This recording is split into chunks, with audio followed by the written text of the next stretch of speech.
From Tally to Cali, It's time to wake up. Wake up! Wake up! Warchant.com is your ultimate Seminole sports source. And this is Wake Up Warchant, presented by Corner Pocket Bar and Grill. One ball, corner pocket. Now here's Warchant.com's Asan Hajavandi. And Corey Clark.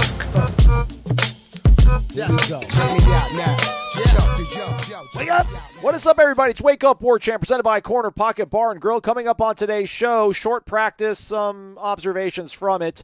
Guys in suits putting pressure on the NCAA, and some of y'all are going to have to take a deep breath and relax. It's a long road ahead of us. Wake Up Warchant, presented by the Corner Pocket Bar and Grill, Tallahassee, Florida, cptallybar.com, the website, 2475 Appalachia Parkway, physical address.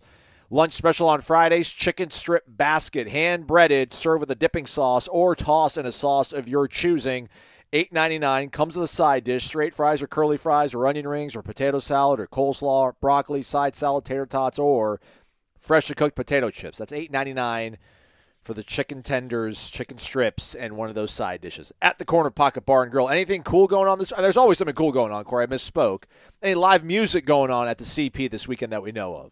I don't know. Oh, But even if there isn't, the jukebox works, and it's really good. A lot of loud, not loud as in you can't talk to people, but good vibe music. Yeah. Is all I'm saying. It's good vibe music. It's a place you want to go. You can hang out. You can have a conversation. You're not having to shout over the music, but you can hear it. It's the proper volume.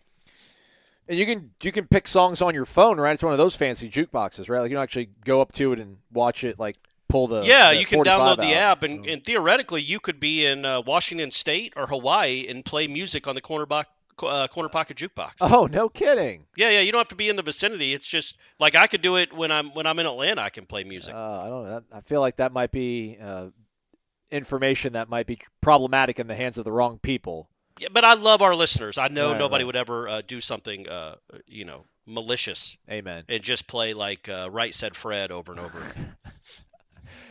Wake Up Warchant, again, presented by the Corner Pocket Bar and Grill. Warchant.com, your ultimate Seminole sports source. Subscribe to our YouTube page. Subscribe to our website. Lots going on over there, obviously, with the season getting ever closer to starting off. And don't forget, wallstreetorlando.com. Get tickets to the Labor Day block party that will be going down. We will be at Hooch on Wall Street in Orlando. Live Seminole headlines on Saturday afternoon following a meet and greet. Lots of stuff going on. Pre-game show, post-game show as well. Hooch, Wall Street, Orlando. Come hang out with us. It will be fun. I'll be handing out free knuckle sandwiches for those in attendance as well. All right, Corey, let's get to it then. Lots of grueling practices. The dog days, some might call this time of year. But Mike Norvell, decided to mix things up a little bit. 16 periods on Thursday's practice versus the usual 25. Lots of special teams, heavy kind of stuff. I've got a few observations here. Period 3, counted 12 reps. 4 of them were in the positive variety for the offense. The highlight of it was A.J. Duffy, who somebody asked about on the message board to a reply to one of our shows earlier in the week, Corey. Very like D-Rob 2003 Swamp-esque, talking like a 25-yard square in to Hakeem Williams, just fitted in there, threw it just with conviction. It was nice to see that from A.J. That was probably the highlight of period 3. Jordan Travis hooked up with Kyle Morlock and Johnny Wilson on back-to-back throws, but otherwise it was a pretty tough sledding for the offense. Star of the day, your guy Shaheem Brown. My goodness. I didn't see the play in live real time, Corey, but I'll walk you through it here. Okay. So they're doing – it's a lot of special teams, everybody. Lots of kicking, lots of onside kick situations, which, by the way, they had some pretty nicely executed onside kicks, like different varieties of onside kicks. Some of the high bouncer that you want to get, some of the rugby-style kind of kick where, you hit on the instep of your foot as the kicker and you want to chase it down. Not giving away too much, hopefully, but maybe giving away too much there. But anyhow, Norvell goes nuts. Like, I'm talking to our guy Matt Lasser, and Norvell just goes nuts after one of the onside kicks. And I look down, and I see, I forgot who it was, but they actually had the ball cradled, and they had recovered the onside kick for the offense. Meanwhile, Norvell is running down the field, chasing after Shaheem and, smacking him on the helmet. He's like, awesome play, heads-up play, I love it. And I'm like, ooh, he must have he must have seen the ball go out of bounds and then probably smacked it back into play, and then the other player was able to pounce on it. And sure enough, they've got the replay board working at practice, and that's what he did, man. He leapt, he dove, outstretched, pulls the ball back into the field of play, lets his teammate fall on it. So from that point, he could have done anything terrible. He would have been the player of the day, but he also had a PBU later on in practice. So that was our guy, Jane Daytona, who talks about situational awareness, Corey, because afterwards we weren't supposed to talk to Norvell. We spoke to him for about 2 minutes and asked him just about the growth of his team and everybody being able to process the information during practice, put it into play. And to see like a play like that, I think that kind of underscores it, right, Corey? That you're all these lessons that you're trying to get these guys to be so mentally sharp and be so aware of every sort of situation that's out there. And that's not something they didn't draw it up that way, but the fact that he knew to lay it out and make that happen, that's one of the good things you want to see when you're having a little bit of a lighter day, I would assume, if you're the head coach. It's what I like to call football IQ. You don't hear that a lot, do you? You don't. You hear baseball IQ, and you always hear basketball IQ. But football IQ doesn't really come up a lot, but obviously it's like every other sport. It's a real thing. And, when people talk about a guy being a football player or just knowing how to play the sport, there's a lot of that comes with it. There's guys that run fast, that jump high, but don't really understand the situation or can make plays like that in the moment. And then there's Shaheem Brown, who is a football player. Again, you want to start seeing him making more plays than the actual defense, because I don't know how many onside kicks there will be this year too. But it does speak to a bigger, if you want to take the macro look at it, that how he can, if he sees the game like that, it can make plays like that in situations. It should portend to making plays like that on defense too. You know what I mean? So that's the fact that he has that football IQ, and we kind of knew it anyway. You don't just luck into all those interceptions that he lucked into, quote unquote, his freshman year. You have to know the game. Yep. You have to read eyes and know the routes that are being run or predict them and get in the right position to make plays. So again, he hasn't been the star of camp by any means, but he's not been awful. Right. And maybe he's the guy that can turn this defense into a, from good to great, is having an all-ACC caliber safety. Because you're going to have good corners. You're going to have a good defensive line, and we'll get to that in a second with, I don't know how much these politicians are going to help, but hey, can't hurt. Right. If you don't know what you have at safety, really, are you just pedestrian there, or are you good? Mm-hmm. I think you're a little bit better than good at linebacker. With your veterans, but you don't know what you have at safety. Shaheem Brown's never really proven to be a good college safety. Neither is Akeem Dent, for that matter. They're okay. They're not awful, but maybe Shaheem Brown is more than just okay. Maybe he's really good, and that would help this defense immensely. Only 3 periods I counted where they actually went 11 on 11. Otherwise, it was individual work. They did a lot of their cross-training in the early periods where, like, the offensive line is working on stripping the ball, with Pat Surtain, and the offensive line is working on, hip thrust with Odell. So they were doing a lot of that stuff. So only 3 periods of 11 on 11. Highlights include, speaking of linebackers, Blake Nicholson kind of coming on strong here of late, picks off a pass in 11 on 11.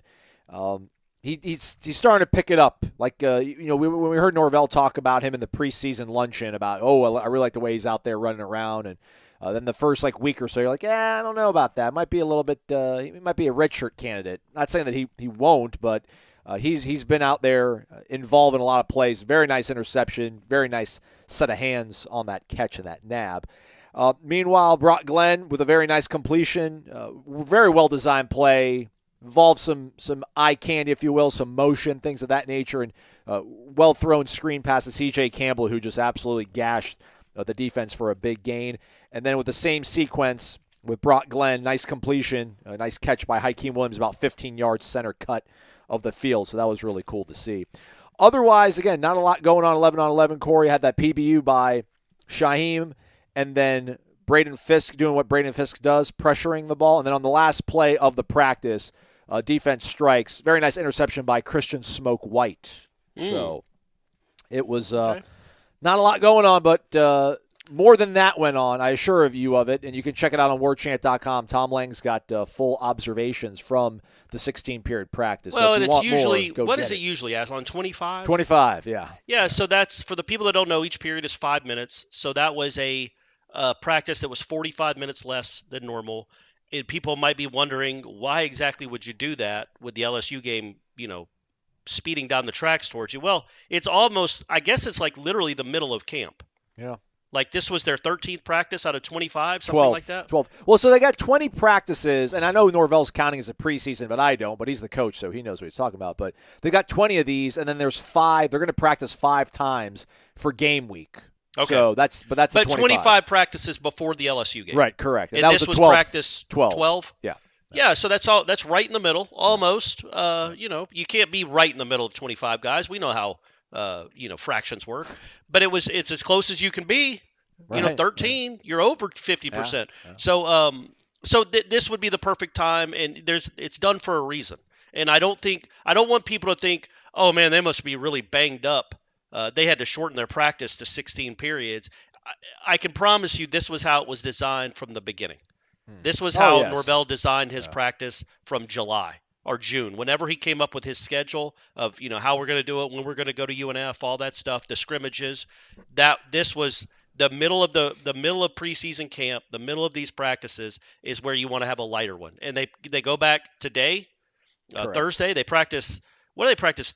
Thursday, Friday, and Saturday, right? Yeah, they'll be practicing today, Friday, and then on Saturday as well. Yeah, sorry, they practice Friday, Saturday, then scrimmage on Sunday, and then have another couple of days off. So this is right in the middle of the dog days, and it is good every once in a while. You can't just beat them to death for 25 straight practices. So this was all part of the plan. Yeah, and no objections to it. It all makes sense. Yeah, to Corey's point. So, and they got what they needed out of it. So. That's the great thing. Hopefully you get what you need out of vitaminenergy.com, and that's vitamins and energy, 260 milligrams of all-natural caffeine, as well as essential vitamins, vitamins B, vitamins B12, potassium's in here. It's all in vitaminenergy.com. But be sure to use the promo code WARCHANT BOGO, WARCHANT BOGO, when you go to vitaminenergy.com to get an item of equal or lesser value for absolutely free. The stuff works. I assure you of it. It'll make you feel better. Boost your immune system, boost your focus, boost your mood, boost your B12 level by 14,000% with one shot. Really, it's a true thing. Mango flavored. It's pretty solid as well. VitaminEnergy.com. Shake it and take it. Use the promo code WARCHANTBOGO over on the website. All right, Corey, so apparently the cavalry is coming in on Florida State's defense here to help maybe turn the tide in Darrell Jackson's favor with the waiver process with the NCAA. So we had heard Marco Rubio, senator from Florida, stepped up and sent out a communique to Charlie Baker, president of the NCAA. Jimmy Patronis, the CFO of the state of Florida, also followed suit. And then now apparently a bipartisan piece of literature has gone up to our guys there in Indianapolis. 12 Congress people in the state of Florida writing a letter. So this delegation applying some pressure. You and I were cynical, skeptical people. I don't know if we think this is going to make enough of an impact to overrule this, but kind of gives you some hope, but maybe hope's a dangerous thing in this case. Yeah, I would. It's the most dangerous thing. Was it? No, Andy Dufresne didn't say that in Shawshank. It was Red. Right. Morgan Freeman's character. It's Right. like, you need to get rid of hope right now. Yeah. But then Andy Dufresne showed him, didn't he? Right. 20-something years later. Yeah, man, I would have very little hope. I get it. It's nice that people are fighting for you. It's nice that they're pointing out how just kind of nonsensical and a little bit cruel the ruling is. But just having watched this organizational body for the last 40 years since I've been paying attention to college football, I would be stunned if this changed anything. They don't typically bow to political pressure. There have been a lot bigger cases than Darrell Jackson's that have made a lot less sense than Darrell Jackson's, where they didn't overturn their ruling. They stuck with their ruling.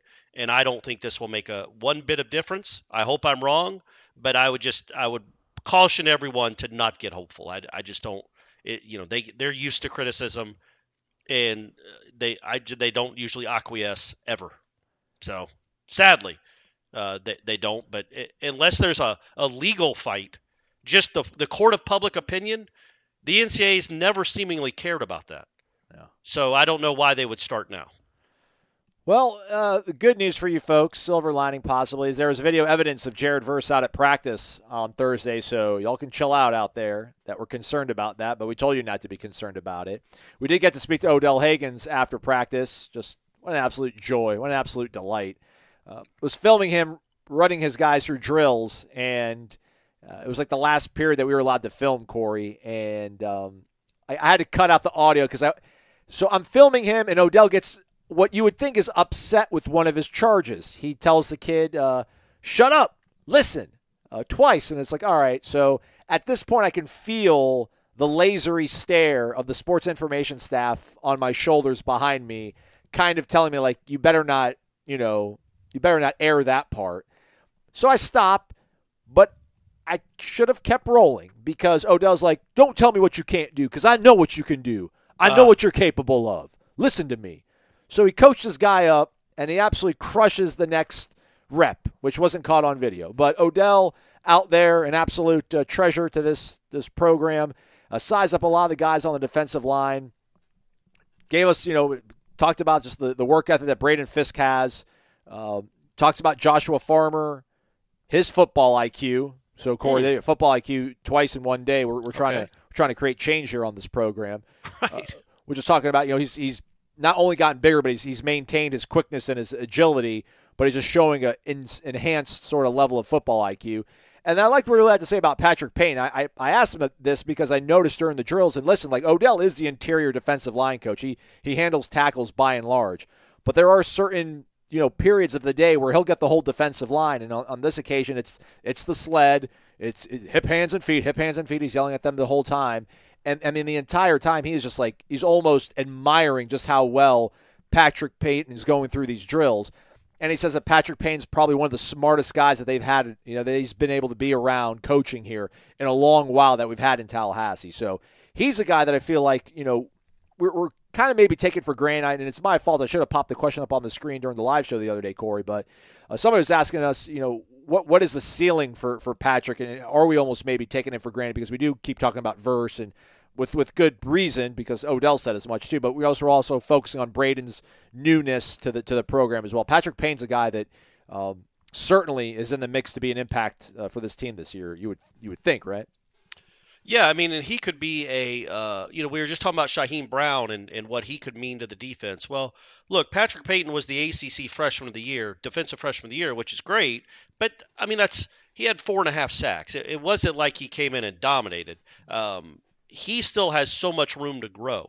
And he had moments last year. He had flashes last year. If he can grow at the rate he did from his true freshman year to his redshirt freshman year, and we see that this year as a sophomore, well, now you're talking about two of the best defensive ends in the conference, one of the best in the country, and then Patrick Payton's one of the best in the ACC. You have two guys capable of double-digit sacks. And from what we've seen, right, Aslan? From what we've seen in the spring, you could tell a little bit of a difference. And then especially in August, you could make the argument that he's been, I don't know, maybe the most impactful player on the defense through the first 12 practices. I mean, every time I watch him, and I guess I can't speak of the last couple practices, he's always making plays. Yep. He's always standing out and making plays. We know what Jared Verse is. We know what Fabian is. Braden Fisk, Josh Farmer, and Patrick Payton are three kind of unknowns. That if they reach what we think they can be, well, you have unleashed one of the best defensive lines in the country on these offenses. And Patrick Payton is a guy that can play in the league. He's obviously got to get bigger. He's got to be better against the run, but he's also young. And so that the point being, yes, I think they love what this kid could be. I think they love what he is. If he can stay healthy opposite Jared Verse, and then you've got like a Fisk in the middle, and whoever else, a Farmer, a Lovett, whoever else, I'm talking about third downs now. That's a real issue because you're going to have to single block one of those DNs, and they're both pretty good. So on automatic passing downs, to have those two guys coming off the edge with Fisk in the middle, I'm all in on Patrick Payton. I think that kid can be a wrecking ball, and he is living up to the billing that he got last year for that ACC Freshman of the Year, he's taken that and kind of run with it. I think he's been one of the best players in camp. Yeah.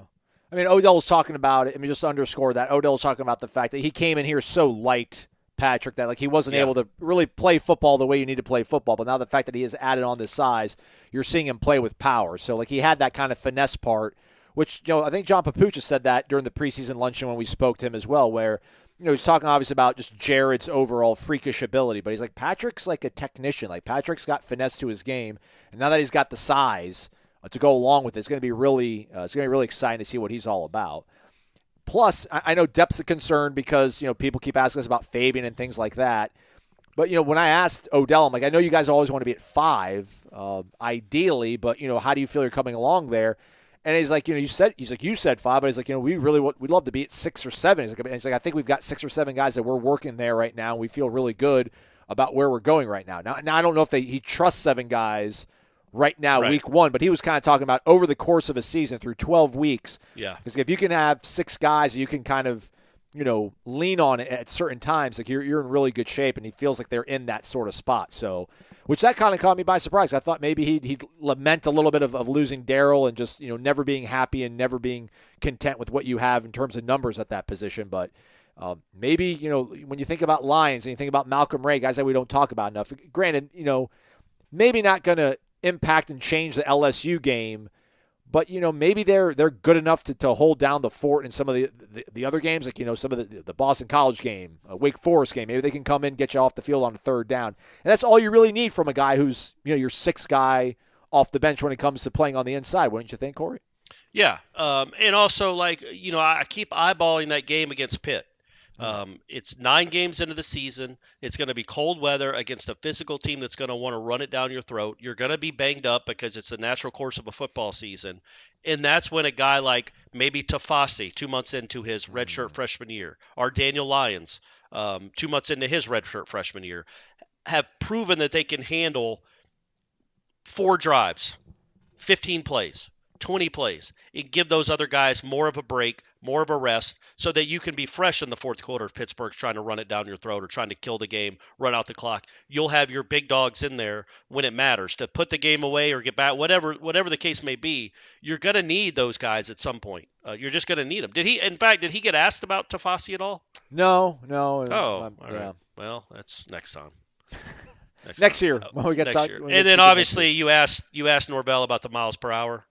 No, he only took 2 questions. He wasn't even supposed to talk. He stopped, and he's like, I'll take 2 questions. And shout out to our guy, Ira, botting him out and getting the 2 questions in there. I think somebody else maybe asked 1, too. So it's going to happen, Riser Mike. I promise. Hey, you need to start saying it to me. I'm genuinely interested. I think that's a great question. And for those that weren't listening that day, it's which player through the first 2 weeks of practice, since 12 practices, has hit the highest miles per hour on their GPS? Who's been the fastest? What's the fastest speed clocked during their practices so far?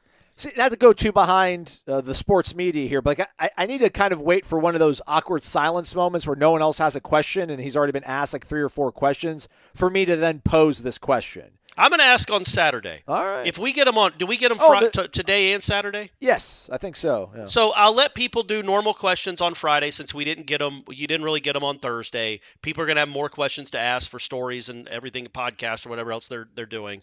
But then on Saturday, if we've gotten them 2 days in a row and have asked them 14 to 15 different questions in that span, I think that is the exact perfect time on whatever that would be, August 19th. Hey, it's my birthday. There you go. Big 3-5. Yeah. Ask them then. Okay. I'll ask it for you as a birthday present. Hey, who do you think the answer is? Well, I lied. First off, we get Mike today, but we get Ron on Saturday.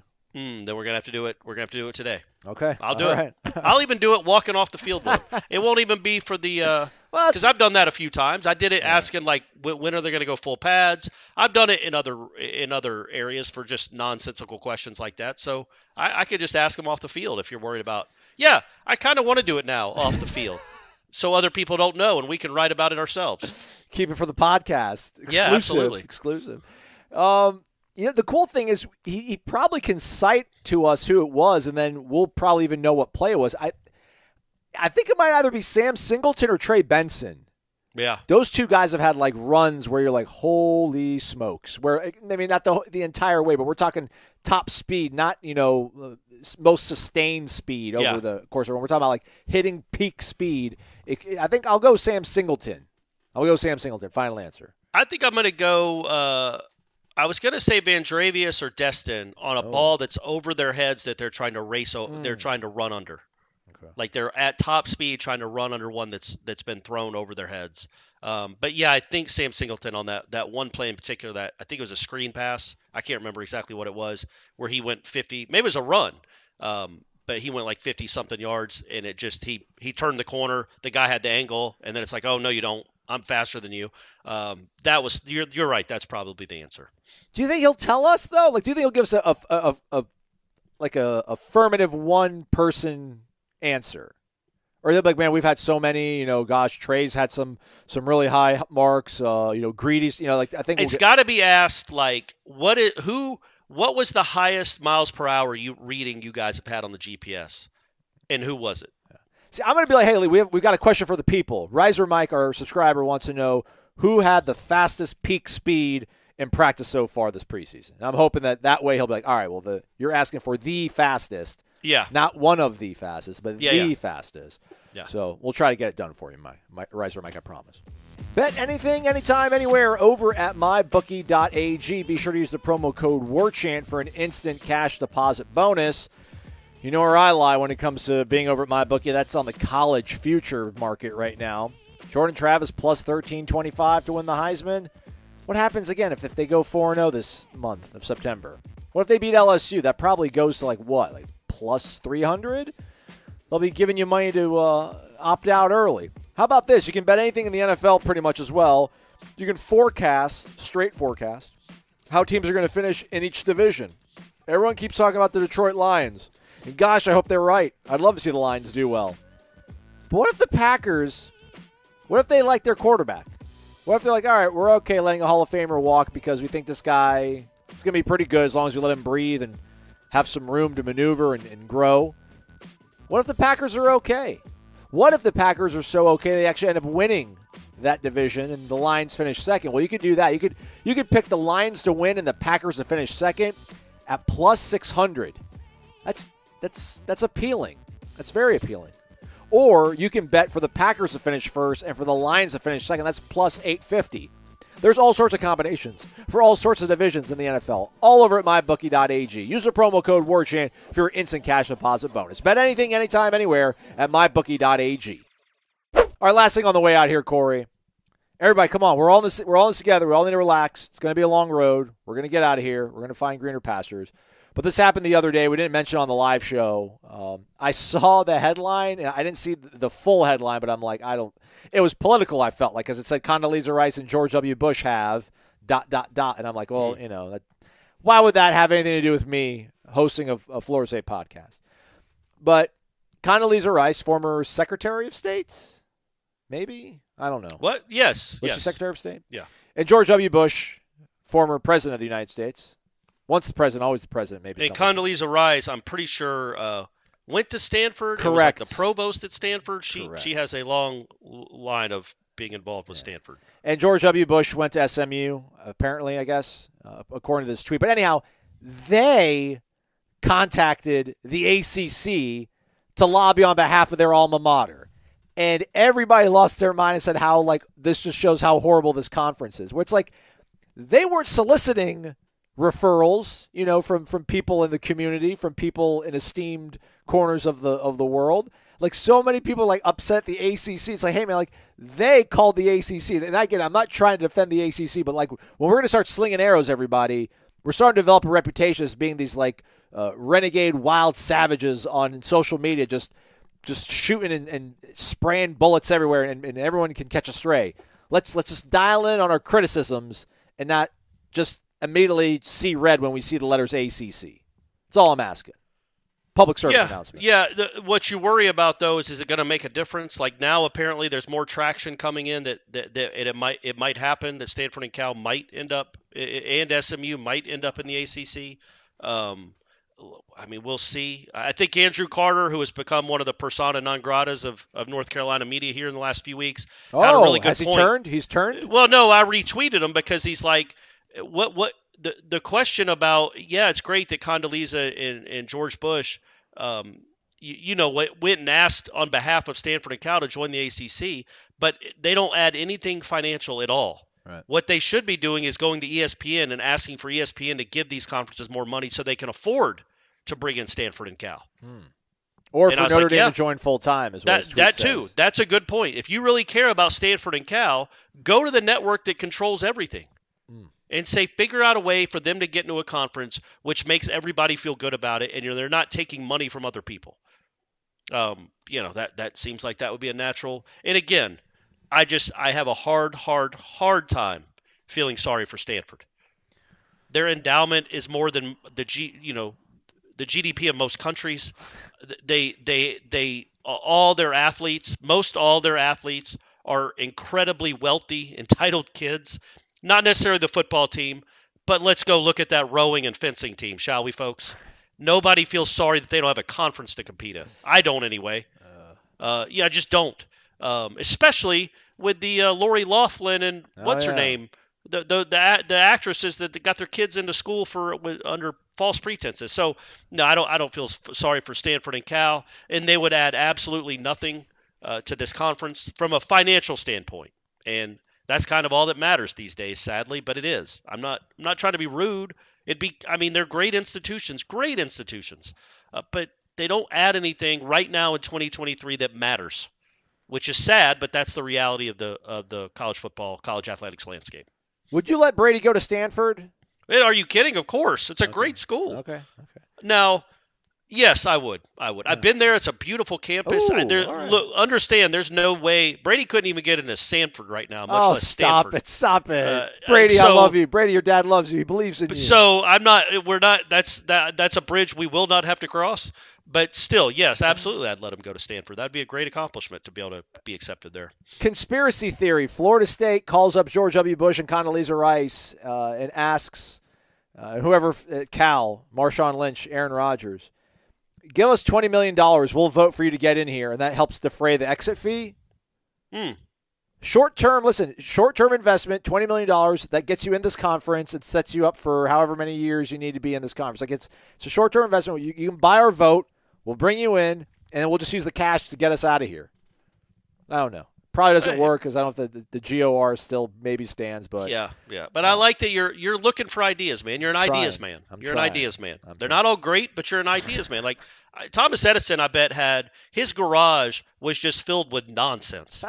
Like a gerbil running in a fishbowl trying to create light. Like he must have swung and missed 100,000 times, but he hit on a few. That's the way you are. I appreciate it, Corey. All right, let's go watch practice. We won't have a show for you tomorrow because it'll be Saturday. So enjoy your weekend. We'll be back on Monday. Scrimmage thoughts, practice observations, and everything else in between. Stay connected to warchant.com, your ultimate Seminoles sports source. Thumbs up on the way out, 5-star rating review. He's Corey. I'm Aslan. Thank you for listening to Wake Up Warchant, presented by the Corner Pocket Bar and Grill.